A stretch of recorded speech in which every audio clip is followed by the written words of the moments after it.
ফুলকপির তরকারি হয়তো অনেকেই খেয়েছেন, একবার এভাবে বানিয়ে দেখুন। দেখুন, আমি প্রথমে ফুলকপিগুলোকে কেটে নিয়েছি, ছোটো ছোটো করে কেটে ফুলকপি আলু কেটে আমি এটাকে সিদ্ধ করে নিয়েছি। ফুলকপিগুলো যে সিদ্ধ করে রেখেছিলাম, ফুলকপিটাকে একটু তেলে আমি নেড়ে নিচ্ছি। দেখুন এবার নাড়া হয়ে গেছে, এটাকে আমি এবার তুলে নেব।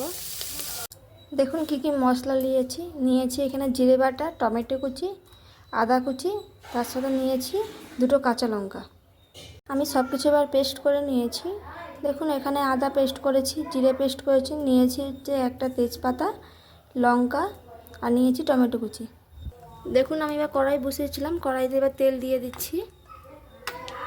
দেখুন কড়াই বসিয়েছি, কড়াইতে তেলটা নিয়ে নিয়েছি। এবার এর মধ্যে দিয়ে দিচ্ছি আমি তেজপাতা,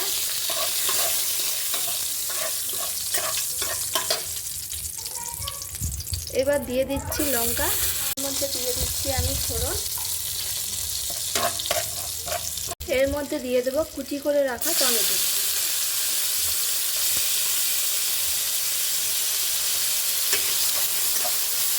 এর মধ্যে দিয়ে দিচ্ছি আমি লবণ।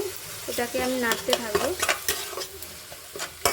কড়াই থেকে তেলটা ছেড়ে দিচ্ছে, এবার এর মধ্যে দিয়ে দিচ্ছি আমি আদা বাটা। আদার গন্ধটা চলে গেছে, চলে যাওয়ার পর এর মধ্যে আমি দিয়ে দিলাম জিরে বাটা। জিরে বাটা দিয়ে এভাবে আমি নাড়তে থাকবো। দেখতে পেয়েছি মশলা থেকে তেলটা ছেড়ে গেছে। এবার এর মধ্যে দিয়ে দিচ্ছি অল্প পরিমাণে হলুদ গুঁড়ো আর অল্প পরিমাণে লঙ্কার গুঁড়ো। এবার এর মধ্যে দিয়ে দিলাম আমি অল্প পরিমাণে জল দিয়ে এভাবে আমি নাড়াচাড়া করতে থাকবো।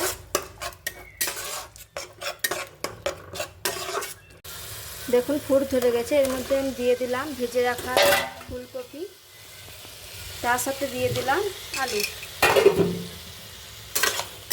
দিয়ে এভাবে আমি নাড়তে থাকবো। দেখুন এবার আমি এর মধ্যে দিয়ে দিলাম কুচি করে রাখা আগে থেকে ধনে পাতা। দেখুন এবার এটাকে আমার নাড়া হয়ে গেছে। যেহেতু এটা আমি জিরে আটা দিয়ে বানাচ্ছি, তাই বেশিক্ষণ নাড়াচাড়া করব না। এর মধ্যে দিয়ে দেবো আমি অল্প পরিমাণে জল। দেখতেই পেয়েছেন কতটা আমি জল দিয়েছি। এবার এটা আমি ফুটে যাওয়া পর্যন্ত অপেক্ষা করব। দেখুন এবার আটাকে আমি নামিয়ে নিয়েছি। দেখেছেন কালারটাও খুব সুন্দর হয়েছে এবং খেতেও খুব সুন্দর হয়েছে। যারা কম তেল মশলাযুক্ত খাবার খেতে চান, তারা একবার এভাবে বানিয়ে দেখতে পারেন।